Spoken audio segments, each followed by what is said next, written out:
घूम फिर के आखिरकार मदद भारत से ही मांगनी पड़ी, ये जानते हुए कि भारत के बिना इनका कुछ हो ही नहीं सकता। इसके बावजूद ये इतना उछल रहे थे मानो भारत से कोई जंग जीत ली हो। लेकिन असलियत देखे तो 2 दिन भी नहीं हुए थे कि भारत के आगे हाथ फैलाने को ये लोग मजबूर हो चुके हैं। जी हाँ दोस्तों, बात बांग्लादेश और उसके आवाम की ही कर रहा हूँ, जिसने बीते दिनों भारत और भारतीयों के साथ बहुत बदतमीजी कर ली। लेकिन जब इनके खाने के लाले पड़े ना, तो देखिए कैसे भारत भारत करके मिमिया रहे।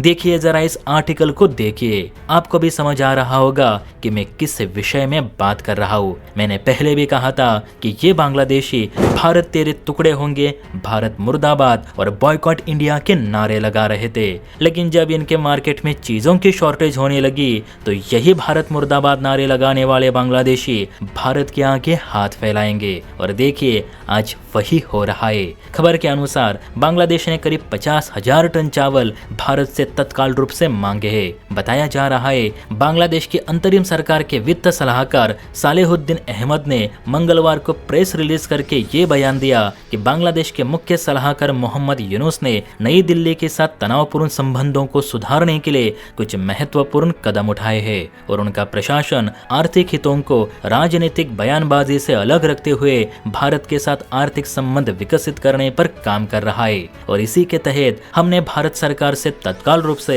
50,000 टन चावलों की मांग की है ताकि दोनों देशों के व्यापारिक रिश्ते बरकरार रहे। अब दोस्तों आप इस सालेहुद्दीन अहमद की मीठी बातों के झांसे में बिल्कुल ना आए, क्योंकि इन्होंने यूं ही भारत से चावलों की मांग नहीं की, बल्कि असली वजह तो ये है कि इन्हें विदेशी चावल आयात करना बहुत महंगा पड़ रहा है। मैंने आपको 2 दिन पहले ही कहा था कि बांग्लादेश में हिंदू युवक की जो दर्दनाक हत्या की गई, उसे देखने के बाद भारत ने बांग्लादेश के साथ अपने सभी व्यापार लिमिटेड कर दिए, बांग्लादेश को डिफॉल्ट कर दिया, जिस वजह से बांग्लादेशी मार्केट में तेजी से चीजों की शॉर्टेज होने लगी और दाम आसमान छूने लगे।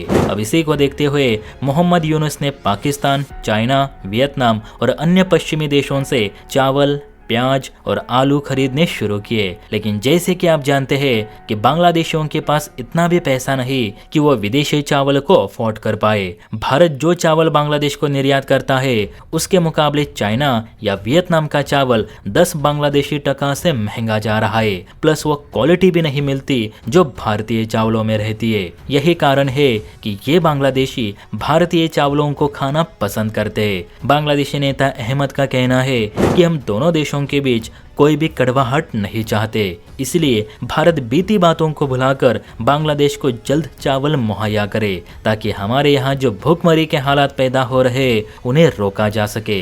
अब देखिए दोस्तों, भूख इनका गला सुखा रही है तो इन्हें भारत की याद आ रही है। लेकिन यही बांग्लादेशी जब भारतीय हिंदुओं को जिंदा जलाते हैं, तब क्या इन्हें भारत की याद नहीं आती कि इनकी रोटी के लिए चावल कौन दे रहा है? ऐसे में आप ही बताइए, क्या इन हत्यारे बांग्लादेशियों को हमें 50,000 टन चावल देने चाहिए या फिर नहीं?